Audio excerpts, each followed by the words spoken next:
क्या आपने लाइफ में कभी सोचा है जो कुछ भी हो रहा है क्या वो हमारी डेस्टिनी है या वो हम सब खुद क्रिएट कर रहे हैं? अगर वो डेस्टिनी है तो इतनी मेहनत क्यों? अगर हम सब क्रिएट करते हैं तो पेन क्यों? बहुत सालों पहले before entering into this field ये सब क्वेश्चंस मेरे दिमाग में बहुत ज़्यादा आते थे।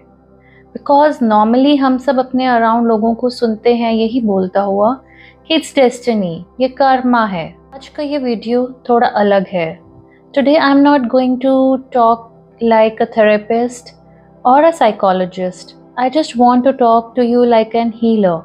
भी मैं काउंसलिंग सेशंस लेती हूँ या फिर हीलिंग करती हूँ, बार बार ये क्वेश्चन मेरे सामने आता है, ma'am was this my destiny? या दीदी क्या कुछ ऐसा हो सकता है जिससे मैं अपनी लाइफ चेंज कर सकती हूँ या कर सकता हूँ? एक टाइम ऐसा था जब मुझे लगता था कि सब कुछ डिसाइडेड है।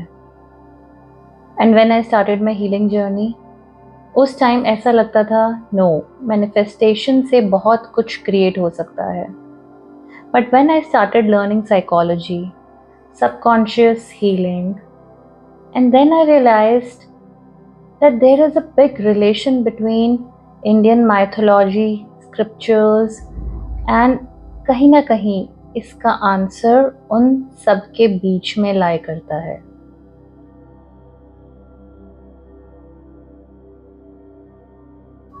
जब मैं एक बार भगवत गीता पढ़ रही थी, एक लाइन ने मुझे डीपली हिट किया।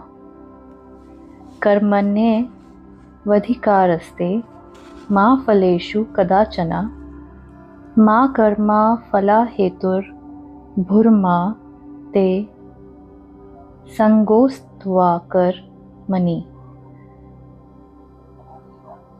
तब मुझे समझ आया, कृष्ण अर्जुन को ये नहीं कह रहे थे कि सब लिखा हुआ है। वो कह रहे थे एक्शन तुम्हारे हैं, अवेयरनेस तुम्हारी है। रिजल्ट मल्टीपल फोर्सेस का कॉम्बिनेशन है और from there my healing perspective changed. तुम्हारा कंट्रोल एक्शन पर है, रिजल्ट पर नहीं। इंडियन फिलॉसफी 3 टाइप्स के कर्मा बताती है। संचिता कर्मा, पास्ट एक्यूमुलेटेड कर्मास, प्रारब्ध कर्मा जो इस जन्म में एक्सपीरियंस हो रहा है, क्रियन्मा कर्मा जो आप अभी क्रिएट कर रहे हो। तो क्या डेस्टिनी है? यस। तो क्या क्रिएशन भी है? Absolutely. Life is combination of both past momentum plus present awareness. Neuroscience कहता है ब्रेन चेंज होता है।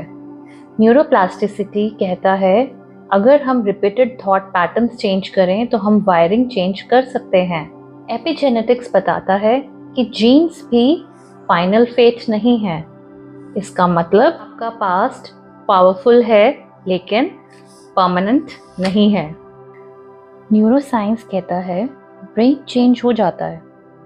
Research by Eleanor मैकगुरे।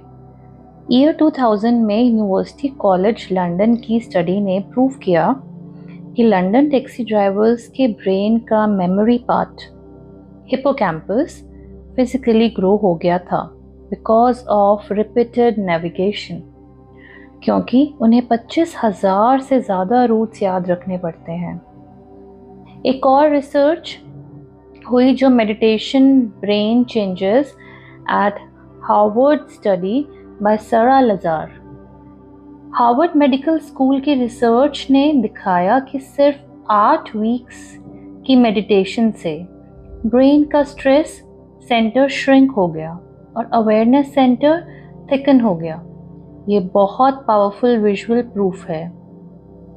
तो जब हम कहते हैं कि अवेयरनेस डेस्टिनी को शिफ्ट करती है, ये सिर्फ स्पिरिचुअल स्टेटमेंट नहीं है, ये न्यूरोसाइंस बैक्ड रियलिटी भी है। मैं अक्सर कर्ण का एग्जाम्पल देती हूँ अपने सेशंस में।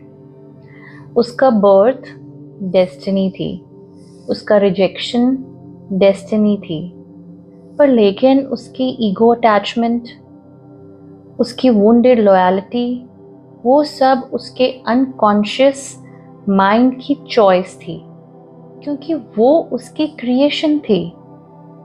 और वहीं दूसरी तरफ अर्जुन, कंफ्यूजन डेस्टिनी था, ब्रेकडाउन डेस्टिनी थी, लेकिन उसने कॉन्शियसनेस चूज करी। बैटलफील्ड सेम था, कॉन्शियसनेस डिफरेंट थी, एंड इसीलिए आउटकम भी डिफरेंट था। महाभारत ब्लाइंड फेट की कहानी नहीं है, ये साइकोलॉजिकल डेस्टिनी की कहानी है। लाइफ को ऐसा समझो जैसे आप एक कार्मिक स्क्रिप्ट के साथ बॉर्न होते हैं। आपकी फैमिली, आपके कार्मिक पैटर्न्स, आपका कल्चर, आपका बर्थ, वो आपका स्टार्टिंग पॉइंट है। लेकिन आपकी हीलिंग, आपकी सबकॉन्शियस प्रोग्रामिंग, आपकी काउंसलिंग, ये सब आपको हेल्प करते हैं। जैसे आपकी फॉरगिवनेस, ये सब आपको हेल्प करते हैं अपनी स्क्रिप्ट को एडिट करने में। डेस्टिनी रॉ मटेरियल देती है और कॉन्शियसनेस स्कल्पचर बनाती है। और ऐसे ही हम स्क्रिप्ट में कॉन्शियस चॉइसेस लाकर न्यू क्रिएशंस कर सकते हैं। चाइल्डहुड डेस्टिनी हो सकता है, लेकिन तुम्हारा हीलिंग डिसीजन डेफिनेटली डेस्टिनी नहीं है। तुम्हारा ट्रॉमा डेस्टिनी हो सकता है, लेकिन उसके लिए काउंसलिंग और थेरेपी सेशंस लेना डेस्टिनी नहीं है। वो आपकी कॉन्शियस चॉइसेस हैं।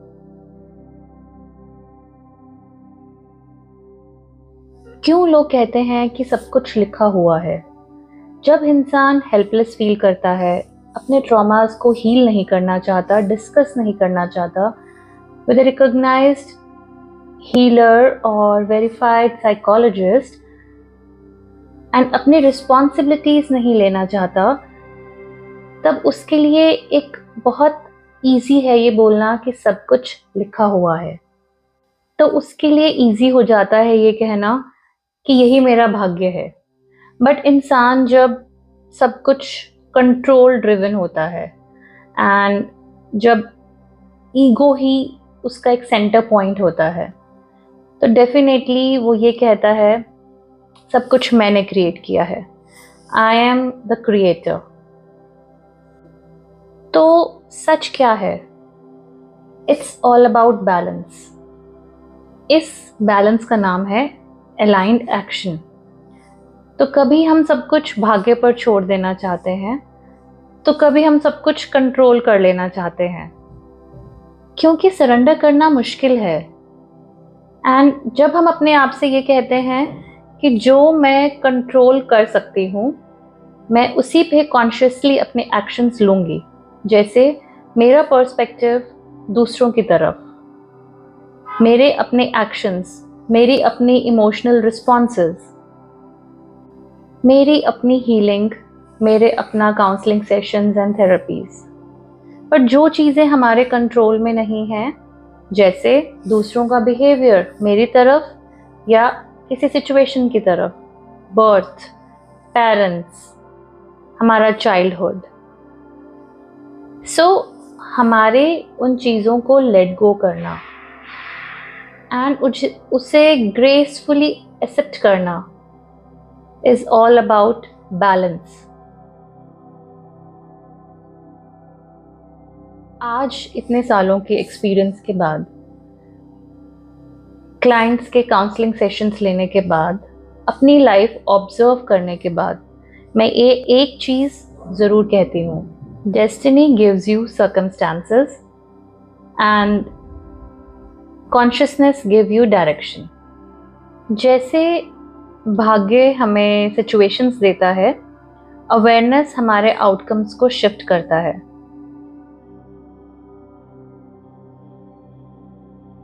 अब आप अपने आप से पूछिए कि आप किस चीज़ पर ज़्यादा विश्वास करते हैं, डेस्टिनी या क्रिएशन? कमेंट में लिखिए और अगर आप अपने सबकॉन्शियस माइंड को रीवायर करके अपनी लाइफ को रीअलाइन करना चाहते हैं तो definitely follow Virahi wellness on Instagram. Link is in description. Follow us on YouTube channel, and also you can follow us on our WhatsApp channel. Again, link is in description. Actually, real power control और surrender के बीच में लाई करती है. और अगर आप मेरे client होते तो मैं ये बात आपसे ज़रूर कहती that you are not powerless and you are not having all the powers. You are co-creator of your own life.